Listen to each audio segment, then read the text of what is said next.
अस्सलाम वालेकुम स्टूडेंट्स। एक इम्पॉर्टेंट स्ट्रक्चर मॉडल वर्ब में आता है, उसको हम कहते हैं is to, am to, was to, were to. ये बड़ा इंपॉर्टेंट एक स्ट्रक्चर है जो हम अपनी डेली रूटीन में इस्तेमाल कर रहे होते हैं। असल में आप ये कह सकते हैं कि ये उसी एक स्ट्रक्चर का भाई है जिसको हम हैज़ टू, हैव टू कहते हैं।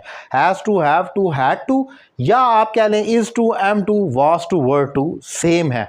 लेकिन जब आप बिजनेस राइटिंग, ड्राफ्टिंग, कम्युनिकेशन और फॉर्मल राइटिंग की बात करते हैं तो वहां पर आपको ये स्ट्रक्चर लिखना या बोलना पड़ता है, is to, am to, are to.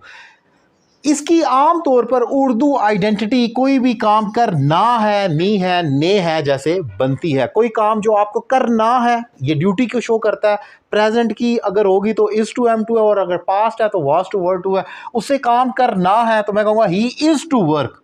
अब सवाल यह है कि अगर क्या कोई ये कह दे ही हैज़ टू वर्क तो वो गलत हो जाएगा? नहीं, वो भी ठीक है, लेकिन ज़्यादा एक्यूरेट ये गिना जाएगा। और अगर आप कोई लेटर, एप्लीकेशन, एसे, ड्राफ्टिंग, कम्युनिकेशन कोई कर रहे हैं, बिजनेस इंटरेक्शन कर रहे हैं, तो वहाँ पर आपको इज़ टू, एम टू लिखना पड़ता है। ये जितने भी आपके नोटिफिकेशंस आते हैं गवर्नमेंट के इदारों से, उन तमाम में जो लैंग्वेज यूज़ की जाती है वो इज़ टू, एम टू। आपको इस इशू पर कंट्रोल करना है या इस इशू को सॉल्व करना है तो लिखा you are to solve this issue, ये नहीं लिखा होता you have to solve. Have to informal है, जैसे आप फ्रेंड से, कज़न से बात कर रहे हैं, हैव टू करें। अब जैसे यहाँ ही इज़ टू वर्क, उसे काम करना है। सवालिया करना है इज़ ही टू वर्क, क्या उसे काम करना है? अगर ये पास्ट में जाता है, मुझे पढ़ना था, ये मेरी ड्यूटी थी, तो मैं कहूँगा आई वॉज टू स्टडी, मुझे पढ़ना था।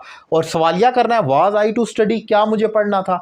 तो आपने देखा कि ये जो स्ट्रक्चर है ये बिल्कुल same to same has to, have to की तरह है। लेकिन अगर आप इसको यूज़ कर रहे हैं, अपने ऐसे लिख रहे हैं, प्रेसी लिख रहे हैं, कंपोजिशंस वगैरह, या आप कोई कॉलम लिखते या पढ़ते हैं, तो वहाँ पर न्यूज़पेपर में भी आपको नोटिफिकेशंस में आगे पीछे ईमेल, लेटर्स लिखते हुए भी ये स्ट्रक्चर अप्लाई करना होता है, जैसे is to, was to, were to वगैरह कहा जाता है। ये एक इंपॉर्टेंट टॉपिक है और इतना मुश्किल नहीं है, ये बहुत आसान है। इसकी रीज़न ये है, इसका पॉजिटिव, नेगेटिव, इंटरोगेटिव इसलिए आसान है।